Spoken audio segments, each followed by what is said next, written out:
ಜಾಸ್ತಿ ಫೀಲ್ ಆಗುತ್ತೆ, ಎಸ್ಪೆಷಲಿ ಇದು ಔಡವ್ ಬರೀ 5,000 ಅಂತ ನಾವು ಚಿಕ್ಕ ವಯಸ್ಸಿನಲ್ಲಿ ಅಂದ್ಕೊಂಡಿದ್ವಿ. ಪ್ರೊಫೆಸರ್ಸ್ ಆದರೂ ವೆರಿ ಅಷ್ಟೇ ಅಲ್ಲ. ಬಟ್ ನಾನು ಈ ವಿಚಾರ ಹೇಳಲೇಬೇಕು, lot of things to share.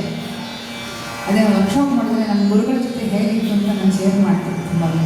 But this incident, ನಾನು ರಾಜಗುರುಗಳು ಅವ್ರು ಹೋದಾಗ ಗುರುವಿನ ಹುಡುಕಾಟ ಶುರುವಾಯಿತು. 2 ವರ್ಷ ಹುಡುಕಿದ ಮೇಲೆ ಸಿಕ್ಕಂಥ ಮಹಾಗುರು ಕಿಶೋರಿಕಾಯಿ ಅಮ್ಮಂಕರ್ ತೀರಾ ಆಕಸ್ಮಿಕ. ಅವರು ಒಬ್ಬ ಮಂತ್ರಾಲಯದ ಗುರುಗಳ ಆ ಒಂದು ನೆಟ್ವರ್ಕ್ ಮೂಲಕನೇ ಅವ್ರ ಕಡೆ ಹೋಗಿಲ್ಲ. ಅವರು ಅಪರಿಮಿತ ರಾಯರ ಭಕ್ತರು.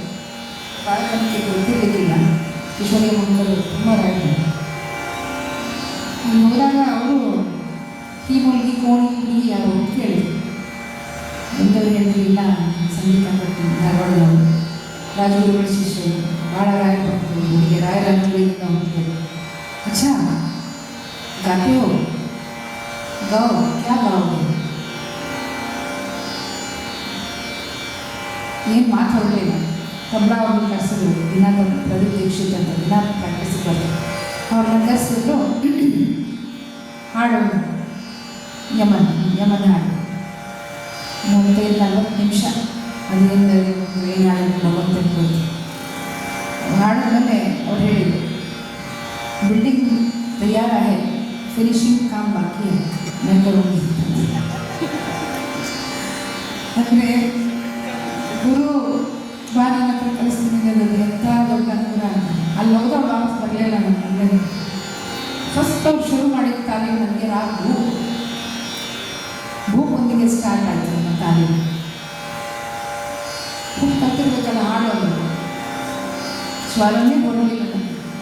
ಅಷ್ಟು ವರ್ಷ ಹಾಡಿ 10-15 ವರ್ಷಕ್ಕೆ ಕಲಿತು ಭೂಪ್ ಹಾಡೋದು, ಭೂಪ್ ಹಾಡಲಿಕ್ಕೆ ನನಗೆ ಅಸಮರ್ಥರು ಅನಿಸ್ಬಿಟ್ಟು ಅಂಥ ಬಗ್ಗೆ ಅಂತ ಗೊತ್ತಿಲ್ಲ.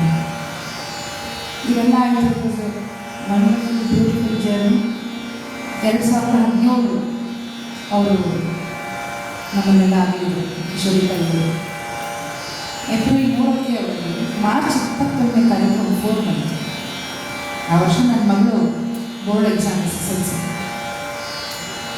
ಮಾರ್ಚ್ 20ಕ್ಕೆ ಫೋನ್ ಬಂತು, ನೀನು ಮುಂಬೈಗೆ ಬರ್ತೀಯ? ಜಸ್ಟ್ ಹೋಗಿ ಬಂದಿದ್ದೆ, ಹೋಗಿ ಬಂದು ಮಾಡ್ತಾಯಿದ್ದೆ ತಿಂಗಳ ಮುಂಚೆ. ನೀನು ಫ್ರೀ ಇದ್ದರೆ ಬಾ ಅಂತ.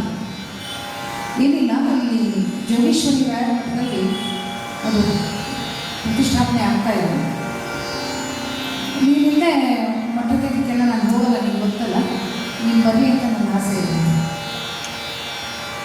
ಅವ್ರು ಬಾಗಿಲು ಸಿಕ್ಕಿದ್ದು ಫ್ಲೈಟ್ ಇಟ್ಕೊಂಡು ಹೋಗೋದು ಅಷ್ಟೇ ಕೆಲಸ. ಎಸ್ ಅಂತ ನನ್ನ ಮಗಳಿಗೆ 1 ತಿಂಗಳು ಓದೋ ರಜೆ ಕೊಟ್ಟಿದ್ದು, ಧಾರವಾಡದಲ್ಲಿ ಒಂದು ಬಿಟ್ಟಿದ್ದೆ ನಮ್ಮ ತೋರಣೆ.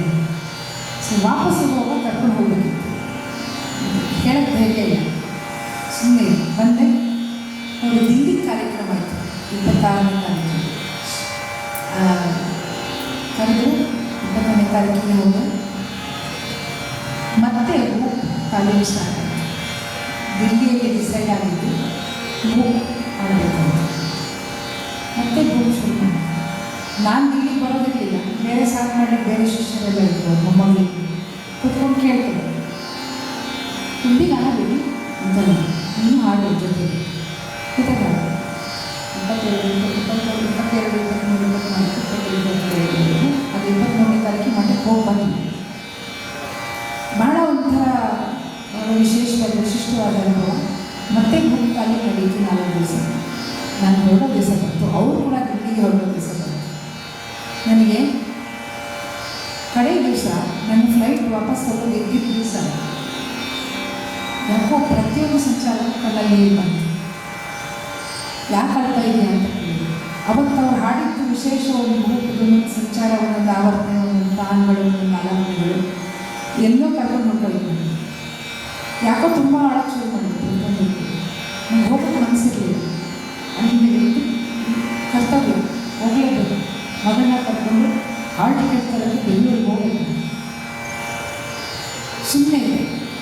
ಆವಾಗ ಅವ್ರ ಮನೆಯಲ್ಲಿ ಅವ್ರ ಮಗಳು, ಸಾಕಿನ ಮಗಳು ಮೀನಾ ಬಂದು ಅವಳು ಹೇಳಿ, ತಾಯಿ ಇಲ್ಲ ಫ್ಲೈಟ್, ಅವಳಿಗೆ ಫ್ಲೈಟ್ ಇದೆ, ಮಗಳನ್ನ ಕರ್ಕೊಂಡು ಹೋಗ್ಬೇಕು ಬೋರ್ಡ್ ಎಕ್ಸಾಮ್ಗೆ, ಇವಳು ಹೇಳಲ್ಲ, ನೀವೇ ಹೇಳಿ ಅವಳಿಗೆ ಹೇಳಕ್ಕೆ ಅಂತ.